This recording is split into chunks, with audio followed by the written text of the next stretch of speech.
All right, so every single year for the DIY Awards, I DIY my own dress appropriately.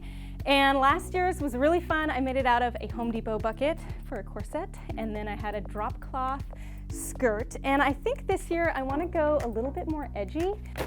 All right, so I picked up a few things from the Home Depot that I knew I might need. So I grabbed these little metal ties. Duct tape, of course. We've got some yellow caution tape here, and I think this is gonna be really bright and fun and graphic. And then the main feature of this is gonna be this like exoskeleton that I think will be really cool and sculptural. So I got this tubing, so start whipping this thing together.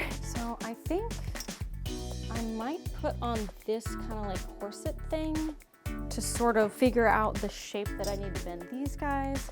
Just get this guy bent to match. Every time I do this, it takes me back to my burlesque days when I would be creating all sorts of crazy outfits. Extreme hold.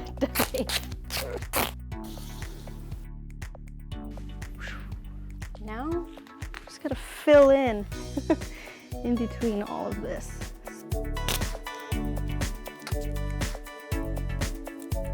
In the words of Tim Gunn, make it work. The first year was like a trash bag dress. It was a great dress, but it was very easy. When in doubt, just more duct tape. Duct tape hair. I think I'm gonna be stuck in here forever. We made a corset. Duct tape. All right, next step. Here is where the double stick tape comes in. Oh yes. It has to be something that is either in my garage or I can pick up at the hardware store per my own self-imposed rules about this. It's so cool. I wanted to look more high fashion than duct tape prom dress. It's a creative challenge every single year. All right.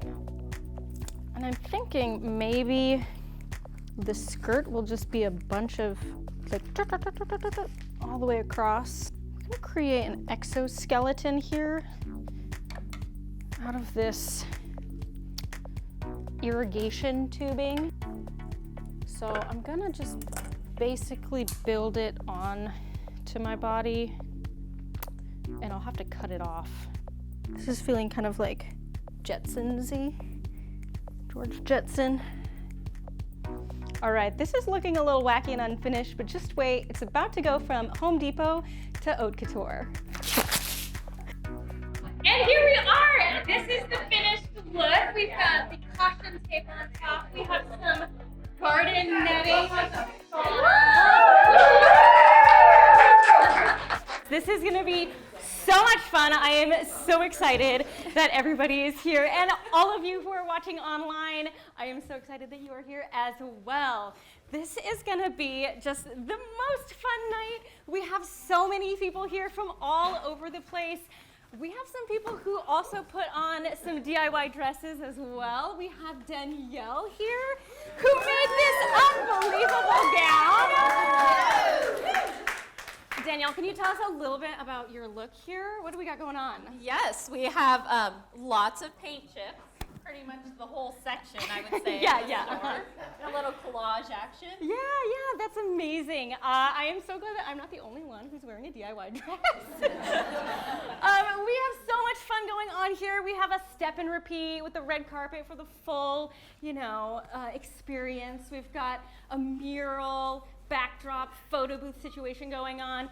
And for those of you who are at home who do not have our amazing bartender whipping up a cocktail, we have the cocktail recipe for you at home so that you can make the same exact cocktail that we are sipping on here at the DIY Awards. So it is gonna be a really fun night. We're gonna share that cocktail recipe with you. We're gonna go to the awards a little bit later. And I am just so excited for this entire night. Everybody is here and I'm just so excited. Oh my God. All right, let's go. So for the DIY Awards this year, we are having a signature cocktail at the event. So we're calling this drink the Impact Driver. It's a little bit of a kicked up version of a screwdriver, and I'm really excited to show you guys how to make it yourselves. So for this drink, you're gonna need some fresh ginger, fresh oranges. You're gonna need Cointreau, vodka, and some simple syrup, and an egg white if you're into that kind of thing. If you want this to be a vegan drink, you can totally keep that out. So this is gonna be a double recipe so that we can fill 2 glasses, but if you want to just make 1, obviously you can just totally half everything that we're doing. We're gonna mince up this ginger to be about a 1.5 tablespoons to 2 tablespoons. So now that you have all your ginger minced up, you're gonna just place that in the bottom of a cocktail shaker. And then you're gonna take your muddler and just get right in there. Get all of that ginger flavor all the way out.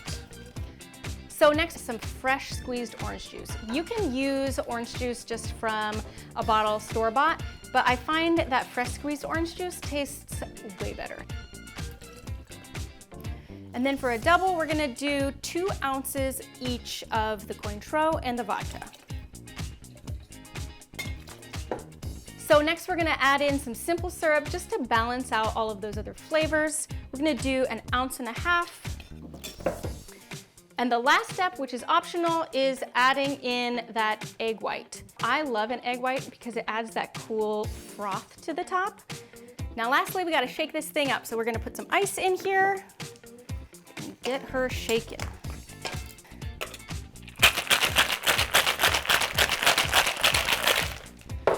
All right, got our glasses. We're doing some coupes. All right, now lastly, and this is the fun part, we're gonna do a really fun little garnish.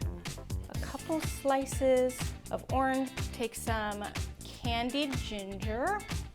Now, we've got some 4-inch nails here, and these are gonna be our little garnish guys here. Then, rest it on the edge of your cocktail glass there. And you've got an impact driver. Cheers.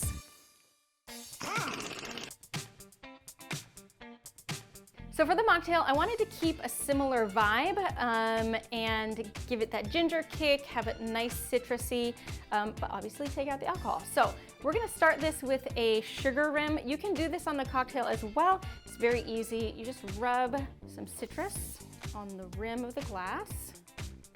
Take your sugar. We just have some cane sugar there and it gives that nice sugar rim. Now we're gonna start out with a lime. We wanna do in each one of these glasses, we're gonna do 1 ounce of lime juice. Now we're gonna do the same thing for orange. We're gonna do 1 ounce in each glass. All right, we're gonna add in some orgeat to get some of that sweet flavor. We're doing 1 ounce again. Now we're gonna add some big ice. And now to get that ginger flavor in there, we're gonna top this with ginger beer. Again, I really like ginger, so this ginger beer gives you that. And then we have to put our little nail garnish because mocktails deserve to be fancy too. And you may or may not recognize these glasses. These are actually light fixture glass shades. There you go. It's nice and citrusy, it's got a good kick to it, and it has the same sort of ginger orange vibes that the cocktail has. Cheers. Cheers, you guys. I hope you enjoy that cocktail. I know I am enjoying this cocktail. It is calming my nerves just a little bit, and we have some amazing stuff going on here. You guys can tell we've got some actual tattoos that we're doing. People are getting little DIY themed tattoos, which is so exciting. And we also have one of my really good friends here, Maria from Maria Seal. She has some very amazing home and, stationery that she has designed. It is unbelievably beautiful. And she has also created the 52 Lists journal. And Mariah, can you tell us a little bit about the 52 List project? Yeah, I have been doing it for quite a few years. I, for a time, was writing a journal a year to help you process your emotions, all of those deep-seated traumas that you need to process but need to find a really light way of approaching.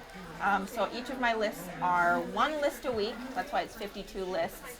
And they just help you get to know yourself a little bit better and take care of yourself. I love that. And the thing about DIY for me is that it's not just about renovating your house. There's so much more to it, and one of the really amazing organizations that has really taken that to heart is diyforacure. Diyforacure supports childhood cancer awareness, and it happens every single year.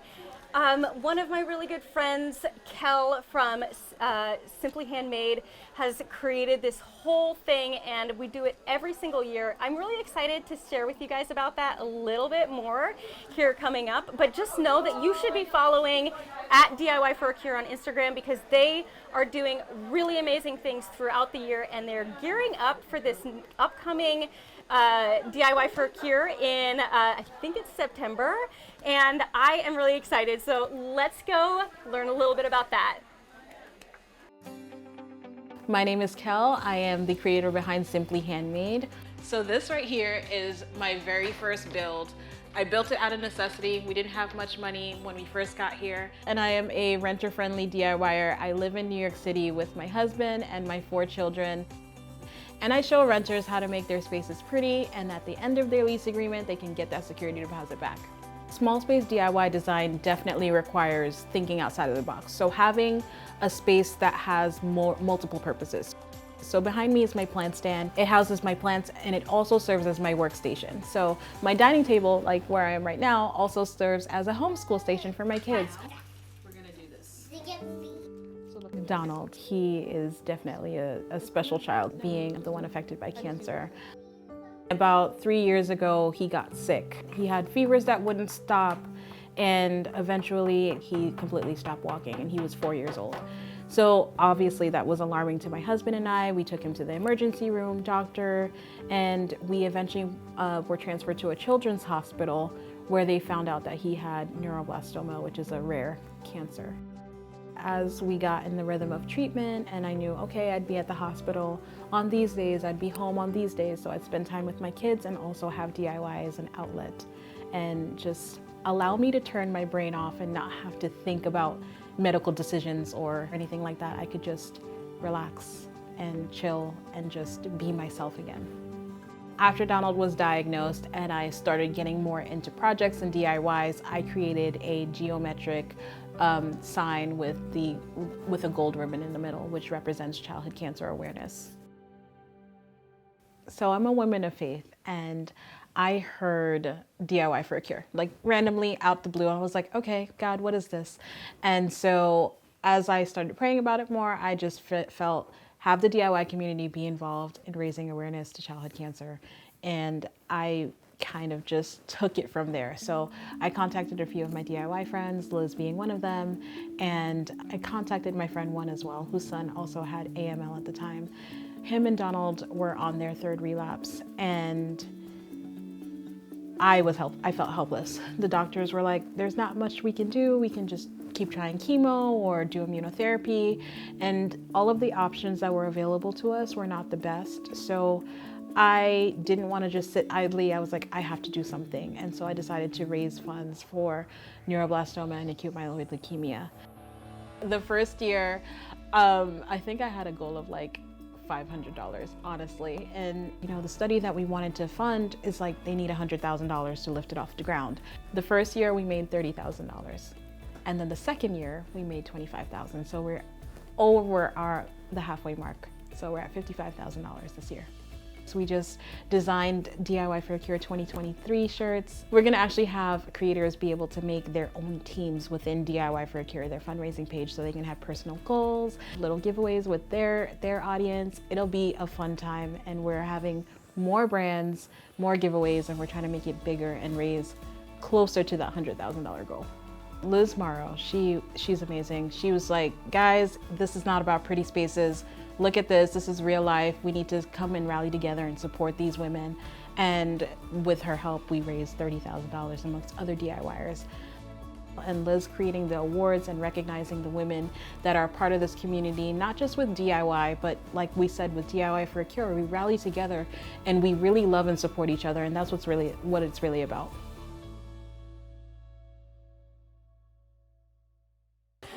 spirit is just so beautiful, and it's just a really amazing thing to have her a part of this community, especially considering everything that she's doing is so filled with heart. Somebody else that I love and who is also doing so much with heart is Monica from House of Esperanza. She's amazing. Anybody who knows her loves her. She has an organization called The Network that is supporting DIYers who are doing what we all do, which is this content creation hullabaloo that we've all roped ourselves into. And Monica, can you tell us a little bit about The Network and kind of where you came up with that idea? The network has been a dream of mine for many years, to build a community of content creators that are creative, multifaceted, and passionate about different things and looking to support and grow together. And I love that we've been doing this together for a couple of years now, and we have so many friends that we have found and connected with there. Yes. The network opens in July. It opens twice a year. Twice a year. It opens twice a year. Yeah. So it just opened, so you missed the boat. But it will open again mid-year. So keep your eye out for that if you're looking for a little bit more support as a content creator. The network, I've been blogging for 15 years, and it is one of the most supportive situations that I have ever found. And there are just so many amazing DIYers in this community. And one of those people who is really, really fun, and I just find so much inspiration from, not only in her projects, but just in her spirit and her attitude, is Rebecca Probst from rebeccadiy. And she is going to be sharing with us one of her recent DIY projects and giving a little bit of kind of her philosophy and her tips on how to, approach your DIY projects for the most success, and I am really excited for you guys to see what she has going on here as we are all together. Yeah. Welcome to my trial and error DIY workshop, otherwise known as the place where I live, my home. So my start in DIY started from when I was really, really little. I always had a knack for the arts. It really has always been a part of my life. And so in my later years as an adult, I decided to go back to school for interior design. And that's really where my love came to fruition, with getting my hands into a project and building. Sure, I love the puff and fluff, but really at the end of the day, I love to get my hands on a project and build. There was a point in my career where I started turning to making things for my home and really making my house what I wanted it to be for me, not for what other people wanted my house to be or what I thought my house should be for other people, but really making it useful and functional for my family, because function for me is all about where my design starts. So every day we are scrolling various forms of social media and we are stopped in our tracks by beautiful pictures. But the one thing that I want to communicate to all of you is how important function is. This room, although it's super cute and fun, it does serve many functions. I have a place I can lounge, read a book, get caught up on all the social gossip. I have a desk space where I can do the business pieces of my business. And then I have another area where I can pick out paint colors, do my drawings, and if I want, I can even relax in here. So it's a multifunctional room for me. And I think no matter what design you're doing, always think about function. This once was a game closet, and now I need to repurpose it as my kids have grown out of this space. So what we're gonna do is we're gonna rip this whole thing down. We're gonna make it a snack bar, because I am sick and tired of kids raiding my pantry in the middle of the night, eating all the snacks that are not on the approved list. For this one, I watched how the space was being used and realized that there was a need. As the boys have gotten bigger, the needs have shifted. And so thought about how could I bring in what I want into the space with using what I have. And that closet being underutilized was the perfect opportunity to build this little snack bar for my boys. When I start projects, I need to be inspired in some capacity, whether it's something as simple as a trip to your local home improvement store, looking through the paint department. I feel color invokes a lot of inspiration for myself, but also being in nature. So I think starting a project, it's always good to start off with an inspiration piece, no matter what it is. It could be a coffee mug, it could be a throw pillow, it could be a paint swatch, but having that jumping off point can really help spiral the project into something you're gonna love.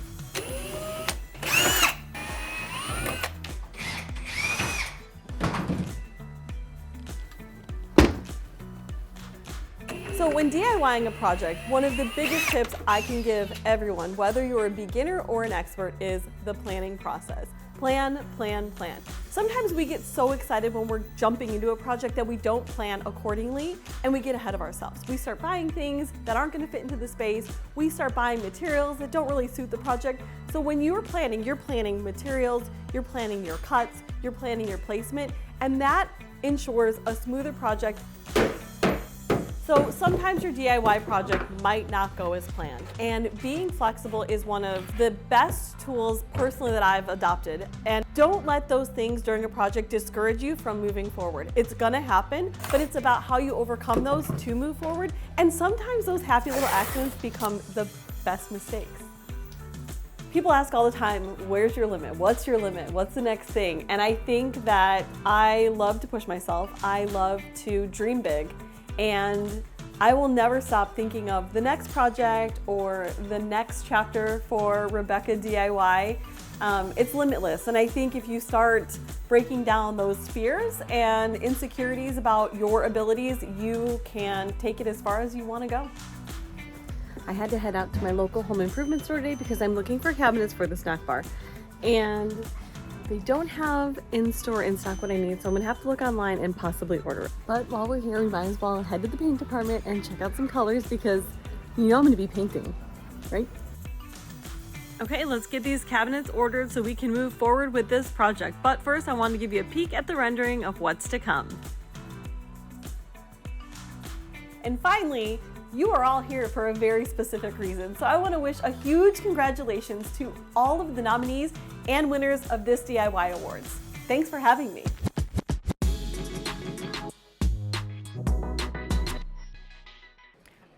She is just so much fun. Are you guys ready for the DIY Awards to start? Because I am ready. I am so excited. This is your last chance to grab a drink. You can hit the bathroom because we are about to start giving these awards out. Are you guys ready? Because we are about to do this. Before we do, we're gonna hear from one of my favorite people who is one of my huge inspirations. She is actually a previous winner of the DIY Awards, but more importantly, she is a winner of HGTV's Design Star Next Gen, and she is here to give us some of her DIY tips. And I am so excited for that. Are you guys ready? We're ready. Are we ready to roll? All right, are we all ready in here? Are we ready? Yeah! Hey peeps, I am Carmeon Hamilton, a Memphis-based interior designer, DIYer, and blogger. I also just so happen to be on HGTV. But I am the 2020 winner of the Best Paint Transformation Award of the DIY Awards. So welcome. I'm jumping in today just to share my top 5 DIY tips with you guys. Number 1 of my top 5 DIY tips, I got it tattooed on me. Put the nail in the wall. It's my version of just do it. You have to start. You never know how great you are at this until you begin. Number 2 of my top 5 DIY tips, DIY artwork. It is the easiest thing to customize. You can select your color palette, and thankfully there's a genre called abstract. You don't have to be an artiste to get a great look. Number 3 of my top 5 DIY tips, short-handled paintbrushes. And as you can see, this one has gotten a lot of wear. They are much easier to control. You can choke up on the handle like this, especially when it's time to cut into those edges. Number 4 of my top 5 DIY tips, your paint quality matters. Now, this is not an ad for Behr, but you don't want to cheap out on your paint. I painted these cabinets years ago and the quality is still standing up. You can always cover up mistakes with great paint quality. Number 5 of my top DIY tips, embrace the imperfections because most people won't notice them. There's plenty in my infamous mural, but that's what makes it so unique.